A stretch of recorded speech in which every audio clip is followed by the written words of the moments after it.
ሰማይ ይስማ ምድርም ታድምጥ የምድር መሠረቶችም ይደንግጡ። በአባቱ ፈቃድ ወረደ በማርያም ዘንድ እንግዳ ሆነ። እግዚአብሔር በንጹሕ ድንግልናዋ ተወለደ። በእንስሳት በረት ተጨመረ። የንጉሥንም እጅ መንሻ ተቀበለ። ከእናቱም ጡቶችን ምግብን እየለመነ እንደ ሕፃናት አለቀሰ። በግል ተመላለሰ እንደ ሰውም ታየ።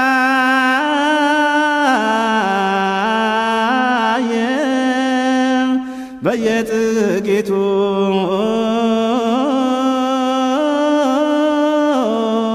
አደገ። በ30